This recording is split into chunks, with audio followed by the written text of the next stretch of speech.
नमस्ते students. Paper number 13 solid state physics मधला unit first crystal स्ट्रक्चरमध्ये आज युनिट सेल हा आर्टिकल बघणार आहोत. So what is unit cell? Unit cell is a smallest volume. हा काय आहे? एक स्मॉलेस्ट वॉल्यूम आहे और smallest block in the crystal. Okay, unit cell म्हणजे काय? स्मॉलेस्ट वॉल्यूम और smallest block in the crystal structure आहे. जसं की कंटिन्युअस रिपिटेशन केलं 3 डायमेन्शनमध्ये तर आपल्याला ॲक्च्युअल क्रिस्टल स्ट्रक्चर मिळतं. ओके, समजलं? तर युनिट सेल म्हणजे काय? स्मॉलेस्ट वॉल्यूम और ब्लॉक. समजा आपल्याला बिल्डिंग कन्स्ट्रक्ट करायची आहे, त्याच्यामधली वीट म्हणजे काय आहे? ही एक प्रकारची युनिट सेल आहे. ज्याचं कंटिन्युअस रिपिटेशन केलं तर आपल्याला काय मिळतं?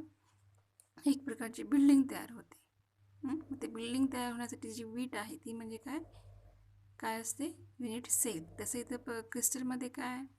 हा एक स्मॉलेस्ट वॉल्यूम और smallest block in a crystal structure. जसं की कंटिन्युअस रिपिटेशन जर केलं 3 डायमेन्शनमध्ये तर आपल्याला ॲक्च्युअल क्रिस्टल स्ट्रक्चर मिळत असतं. तर ही जी युनिट सेल आहे, there are number of way to select किंवा choose unit cell. The unit cell can be chosen number of ways. That is choice of unit cell is not unique. म्हणजे unit सेलची choice जी आहे select करण्याची ती unique नाही आहे. कशी तर मी तुम्हाला ड्रॉ करून सांगते की युनिट सेल आपण कशी ड्रॉ करू शकतो.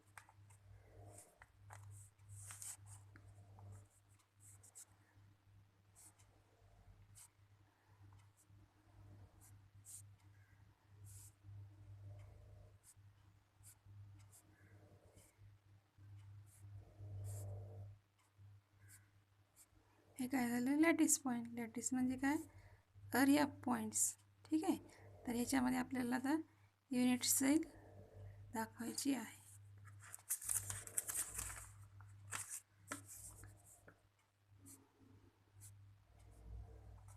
ओके, नाव इथं ही एक प्रकारची युनिट सेल झाली. सगळे कॉर्नर पॉईंट्स जॉईन करून जी युनिट सेल ही एक प्रकारची झाली.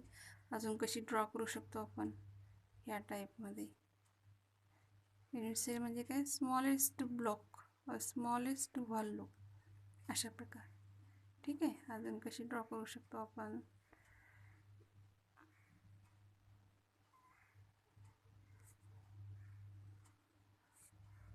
अशा प्रकारे. ओके, आणखीन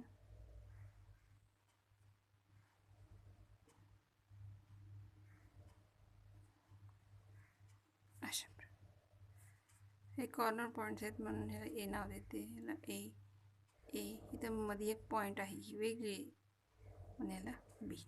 ठीक आहे, समजलं? तर unit cell can be chosen किंवा selected in number of ways. Select करण्याचे नंबर ऑफ वेज आहे. ठीक आहे, आता युनिट सेलचे 2 टाईप्स आहेत. कुठले कुठले? प्रिमिटिव्ह युनिट सेल आणि नॉन प्रिमिटिव्ह युनिट सेल. तर प्रिमिटिव्ह युनिट सेल म्हणजे काय बघूया आपण ह्याच्यामध्ये.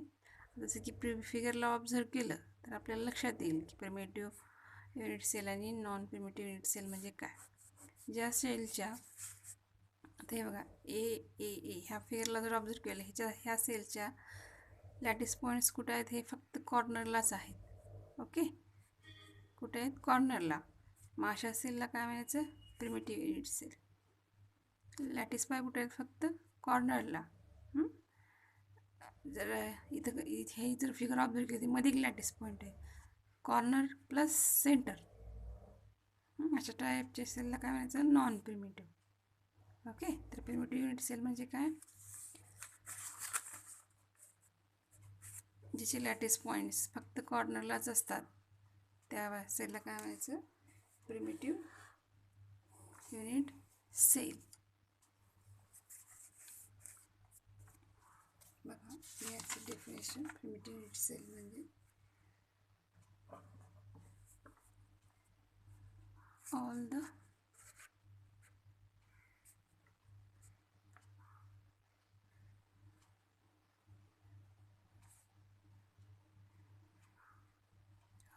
the lattice point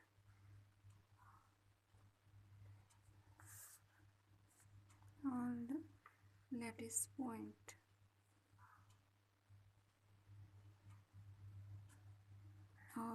lattice point belonging to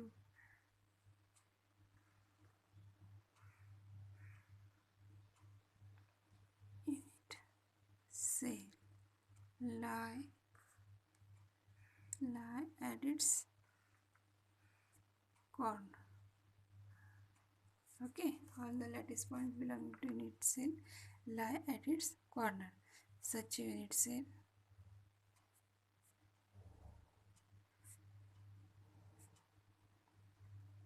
called primitive. Such a unit cell काय म्हणायचं primitive unit cell. ठीक आहे. All the lattice point belonging to एखाद्या युनिट सेलबद्दल सगळे लॅटिस पॉईंट जर कॉर्नरला असतील, all lattice points belonging to unit cell lie at its corner. Such unit cell is called as a primitive unit cell. अशा सेलला काय म्हणायचं प्रिमिटिव्ह युनिट सेल. तर सेकंड टाईप बघूया आपण. आता हे जे प्रिमिटिव्ह युनिट सेलमध्ये आहे effective number of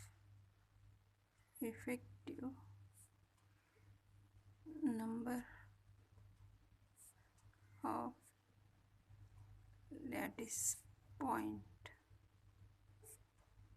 per unit cell is 1. हे कसं काय effective number of lattice point per unit cell. आता इथं 4 कॉर्नर्स आहेत. ओके, मग हा जो ॲटम आहे इथला 4 कॉर्नर. ठीक आहे. ॲटमची शेअरिंग किती होते 1/4. 4 × 1/4. 4 4 कॅन्सल झालं 1. So effective number of lattice point per unit cell किती आलं 1. ठीक आहे. अशा प्रकारे प्रिमिटिव्ह युनिट सेलमध्ये effective number of lattice point per unit cell किती असतात 1. नेक्स्ट बघूया आपण नॉन प्रिमिटिव्ह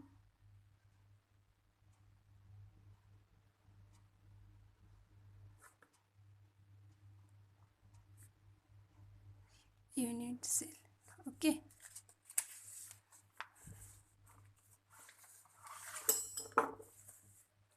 तर नॉन प्रिमिटिव्ह युनिट सेल म्हणजे काय.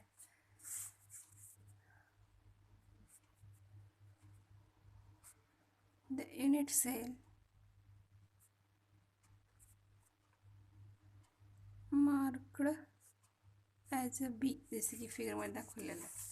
The unit cell marked as A B.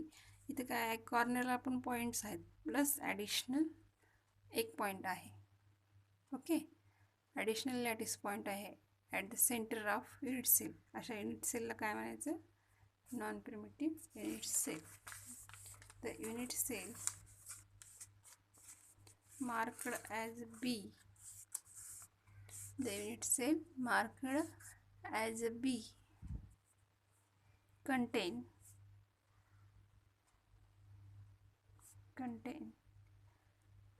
lattice point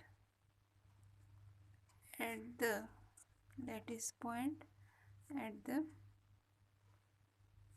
center of unit cell so that it is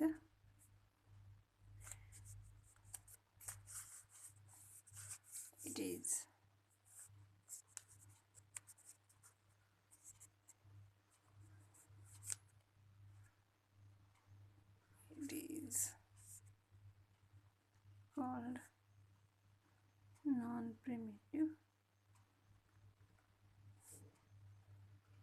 unit cell.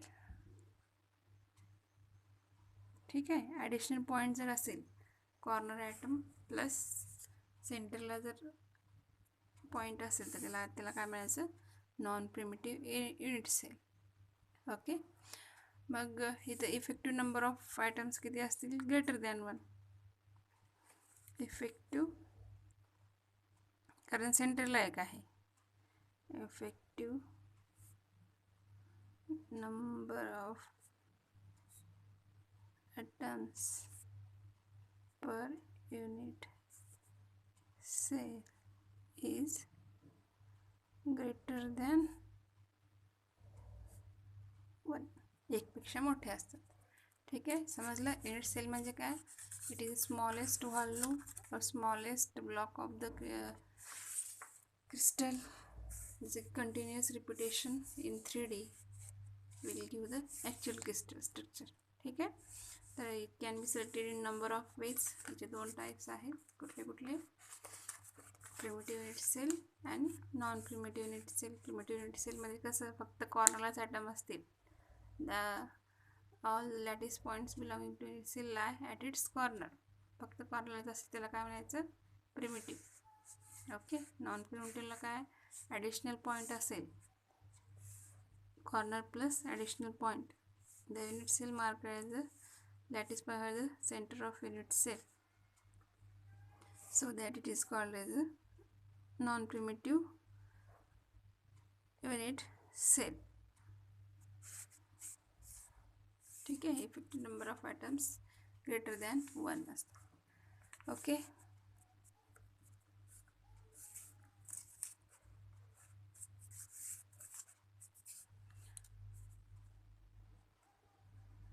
आणखीन एक point लक्षात लिहा. A non primitive cell may have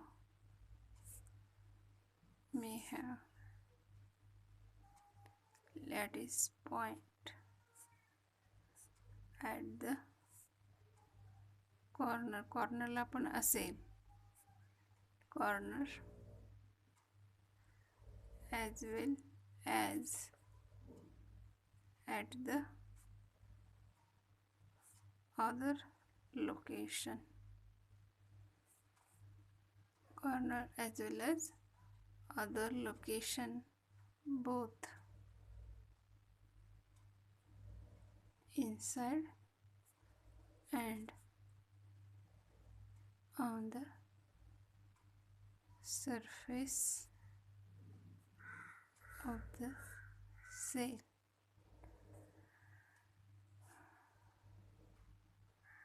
Hence, effective number of lattice point. Hence, effective number of lattice points in non-primitive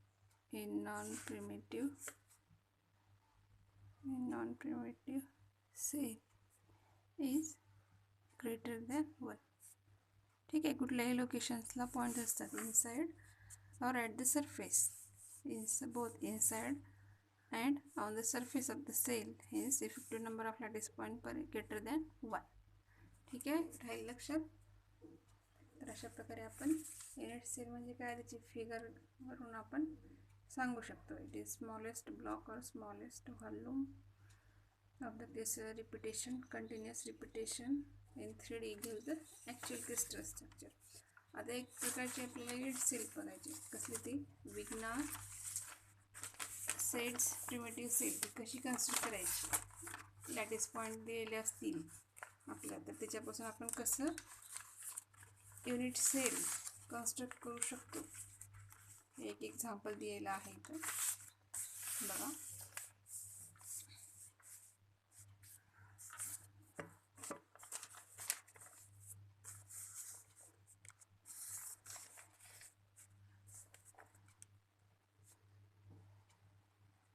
Wigner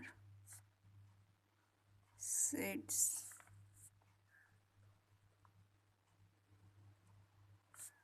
primitive cell. Okay, Wigner sets primitive cell. तर लक्षात ठेवा, कशी एखादे points दिलेले असतील त्याच्यापासून आपण कसं कन्स्ट्रक्ट करायचं Wigner Seitz type primitive cell. Okay, समजा आपल्याला लॅटिस पॉईंट्स दिलेले आहेत. कसे? असे.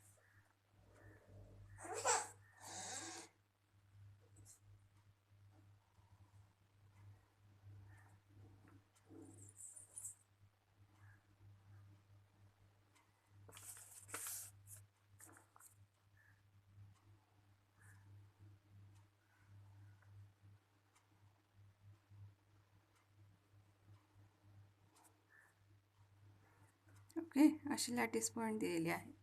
त्याच्यापासून आपल्याला वेगवेगळ्या सेल्स प्रिमिटिव्ह सेल कन्स्ट्रक्ट करायचे. ते कसं करणार, तर स्टेप बाय स्टेप आपल्याला जायचं. फर्स्ट स्टेप काय आहे, connect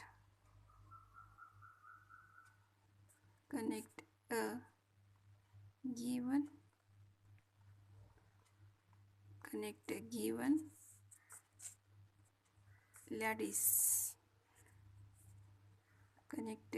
lattice point to all the nearby lattice points. Okay, सगळे पॉईंट्स कनेक्ट करायचे. कसे ते बघा,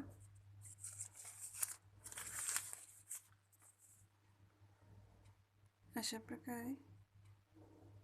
ह्या पॉईंटपासून घ्या. Connect lattice point two all nearby lattice point, अशा प्रकारे. ठीक आहे, अशा प्रकारे कनेक्ट करायचं. नंतर सेकंड स्टेप काय, draw normals at the midpoints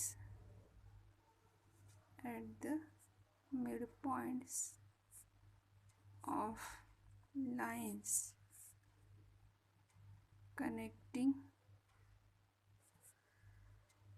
lines connecting the lattice points. काय म्हणते, नॉर्मल्स ड्रॉ करायचे कनेक्टिंग द लॅटिस पॉईंट. कसं, ते लॅटिस पॉईंट पण कनेक्ट व्हायला पाहिजे असे नॉर्मल्स ड्रॉ करायचे. मग कसं ड्रॉ करणार, हे बघा, असं ड्रॉ करायचे नॉर्मल. ह्या लाईनला हा नॉर्मल, फक्त ह्याला आपल्याला कनेक्ट व्हायला पाहिजे. ओके, कनेक्ट झाला ह्या लाईनला. नंतर ह्या लाईनला एक नॉर्मल काढायचा, ह्या लाईनला. ओके, पण ह्याला अशा प्रकारे. नंतर या लाईनचा नॉर्मल फक्त याला कनेक्ट व्हायला पाहिजे अशा प्रकारे. ठीक आहे, ह्या लाईनचा नॉर्मल अशा प्रकारे, ह्या लाईनचा नॉर्मल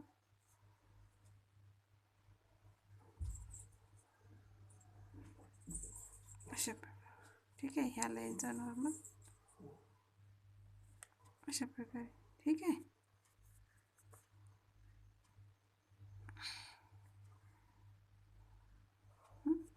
मग हे जे स्मॉलेस्ट व्हॉल्यूम तयार झालेला आहे मध्ये, smallest volume enclosed by the lines, that is nothing but a unit cell. ही काय एक प्रकारची युनिट सेल आहे. स्मॉलेस्ट व्हॉल्यूम enclosed by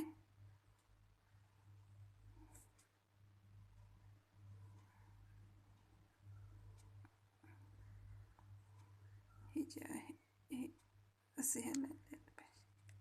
ठीक आहे, अशा प्रकारे स्मॉलेस्ट व्हॉल्यूम जे इन्क्लोज होतं त्याला काय म्हणायचं, युनिट सेल.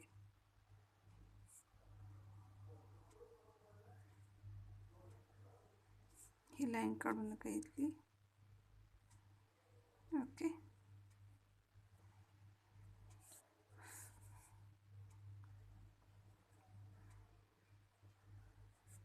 आपण ड्रॉ तर केलेला आहे. आता फक्त काय आपल्याला युनिट सेल म्हणजे काय लिहायचं, the smallest volume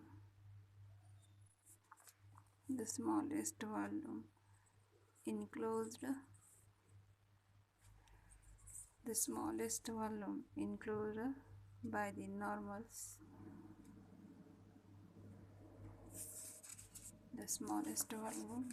by the normals, is called, त्यालाच काय म्हणायचं, किंवा is the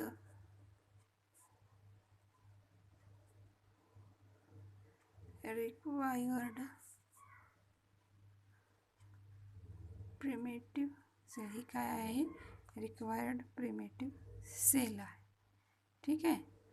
such a sale,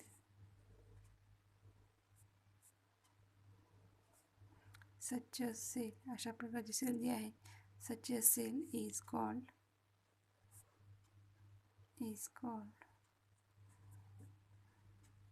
beginner Seitz cell. Okay, as shown in figure B. ह्याला फिगर नाव देऊ, as shown in figure B.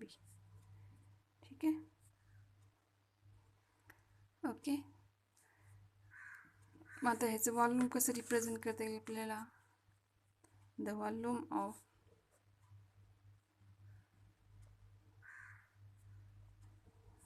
primitive cell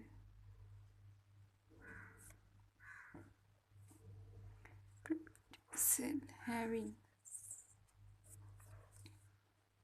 A, B, C as fundamental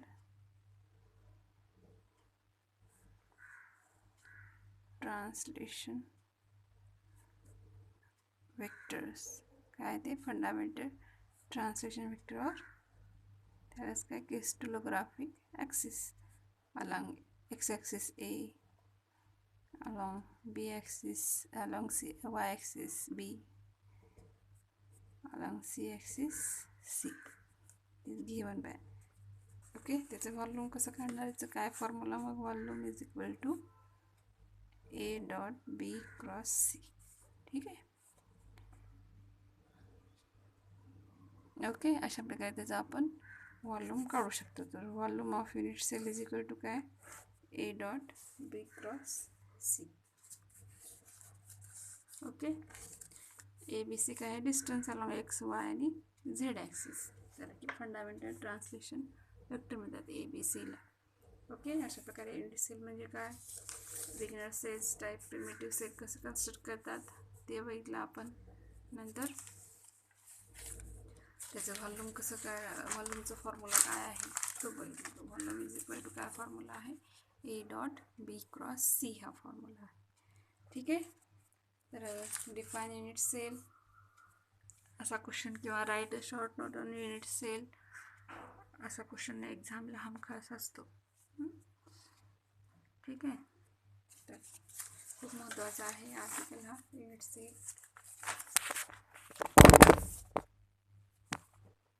okay,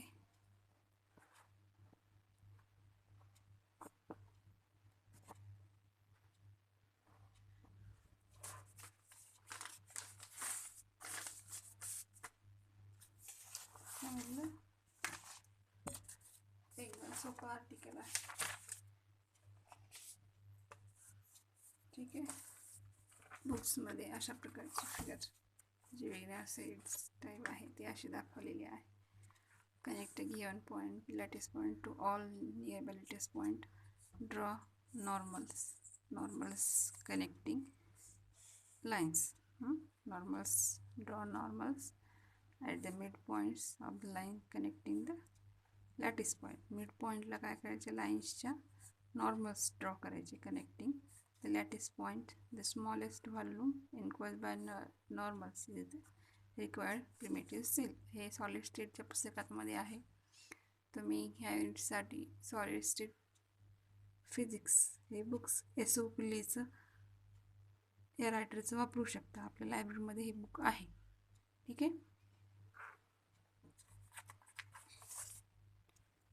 यानंतर next article बघूया आपण.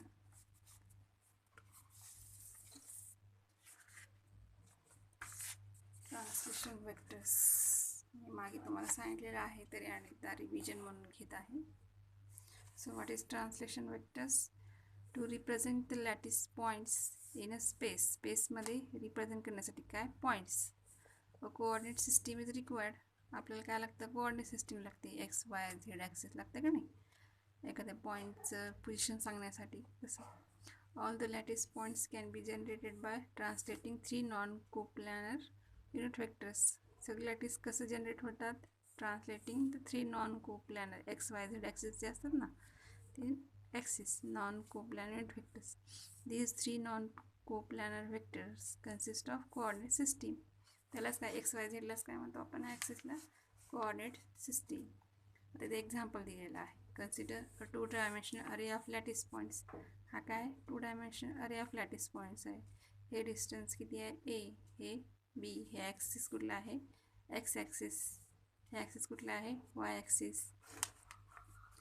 समजा इथे एक लॅटिस पॉईंट आहे. The point P belonging to x axis can be generated from O.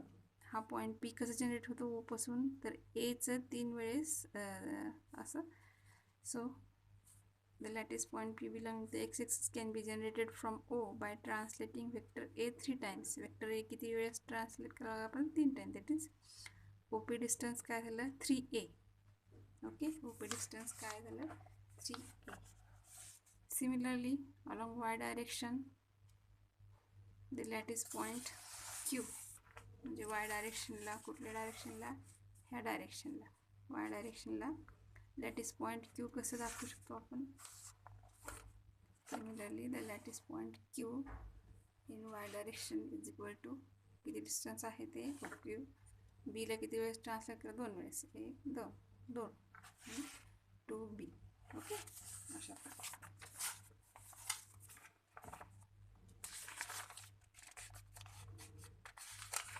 So any point in space lattice say R can be generated from O. आता कुठलाही point lattice मधला कुठला मध्ये दाखवल्यासारखा R हा पॉईंट आहे sir. Okay, हा दुसरा R हा पॉईंट आहे. हा कसं जनरेट होईल मग ट्रान्सलेटिंग ए आणि इकडं कसं ट्रान्सलेटिंग बी. म्हणजे हे डिस्टन्स किती झालं O R. O R distance किती झालं O B plus O B. Okay, O R हे डिस्टन्स किती झालं ओ पी प्लस ओ बी. बघा रेक्टँग्युलर फॉर्ममध्ये आहे हे. O R is equal to काय O P plus O Q. O R is equal to काय 3a plus 2b. In general any lattice point can be. आता हे इन जनरल आपण लिहू शकतो. Any lattice point T can be written as n1a plus n2b. n1 म्हणजे काय आहे इथे n1ची व्हॅल्यू किती आहे 3, इथे n2ची व्हॅल्यू किती आहे 2. म्हणजे n1 आणि n2 काय आहे ते इंटिजर आहे. इन जनरल लिहिलेलं आहे. Any lattice point can be generated t is equal to n1a plus n2b. n1 n2 काय हे इंटिजर्स आहे. सिमिलरली इन 3D सिमिलरली आपण 3 डायमेन्शन स्पेसमध्ये कसे लिहू शकतो translation T is equal to n1a n2b plus n3c where n1 n2 are integers. ठीक आहे, अशा प्रकारे शॉर्ट नोट एक्झामला येऊ शकते ट्रान्सलेशन व्हेक्टर्समध्ये. तर तुम्ही लिहू शकता ट्रान्सलेशन व्हेक्टरचा यूज काय आहे तर to represent lattice points in a space. Okay, कशासाठी यूज होतो to represent lattice points in a space. तर ह्या ट्रान्सलेशन व्हेक्टर्सचा यूज होतो. इथे ए बी सी काय आहेत हे what is A what is B हे तर हे ट्रान्सलेशन व्हेक्टर्स आहेत. Along X axis along V axis. हे पी पॉईंटला जाण्यासाठी किती वेळेस हे ट्रान्सलेट करावं 1 2 3 3 वेळेस ट्रान्सलेट करावं. क्यू पॉईंटला 2 वेळेस ट्रान्सलेट. ए बी सी काय आहे ते फंडामेंटल ट्रान्सलेशन व्हेक्टर्स. खाली पॉईंट इथे मी काय लिहायचं. Okay, A B C are called हे काय आहेत they are basic or fundamental translation vector. काय ते फंडामेंटल ट्रान्सलेशन वेक्टर्स आहेत. ओके, लक्षात खूप सोपं आर्टिकल आहे. ट्रान्सलेशन वेक्टर युनिट सेल हे छोटे छोटे आर्टिकल आहेत जे मोठ्या क्वेश्चनला कनेक्टेड येऊ शकतात. त्याच्यानंतर बघूया सिमेट्री ऑपरेशन्स म्हणजे काय.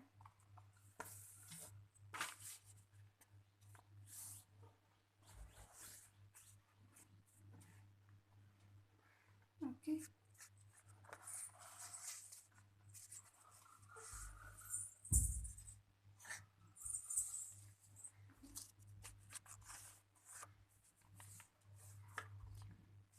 What is symmetry operations? Symmetry operation is that which transform the crystals to itself. म्हणजे क्रिस्टलचं हे काय आहे ऑपरेशन आहे जे की क्रिस्टल ट्रान्सफॉर्म टू इटसेल्फ हा ट्रान्सफर होत असतो. मी सांगितलं तर हा पेन आहे, याला रोटेट केल्यानंतर त्याला ओरिजिनल पोझिशन येण्यासाठी किती वेळ लागेल, किती ऑपरेशन्स करावे लागतील. रोटेशन ऑपरेशन, समजा रोटेशन बाय 360, हे 180 झालं, नंतर 180 360 अशा प्रकारे. ठीक आहे, 360 रोटेट होणे हे ओरिजिनल पोझिशनला आलं. अशाच प्रकारे symmetry operation that which transform crystal रिसेप्ट, म्हणजे क्रिस्टलवरती ऑपरेट झाल्यानंतर क्रिस्टलला ओरिजिनल पोझिशनला आणून सोडते. असे जे ऑपरेशन असते त्याला काय म्हणायचं, सिमेट्री ऑपरेशन्स. कुठले कुठले आहेत हे ऑपरेशन्स? मग ट्रान्सलेशन, रोटेशन, रिफ्लेक्शन, इन्व्हर्जन, हे 4 ऑपरेशन्स आहेत.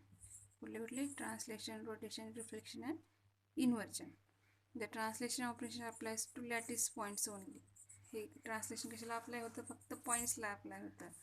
while all the remaining operations and their combinations, म्हणजे रोटेशन, रिफ्लेक्शन, इन्व्हर्जन, हे जे कशाला अप्लाय होतात तर हे it can be apply collectively ऑब्जेक्ट्सला पण अप्लाय होतात आणि पॉईंट्सला पण. Collectively known as point symmetry operation.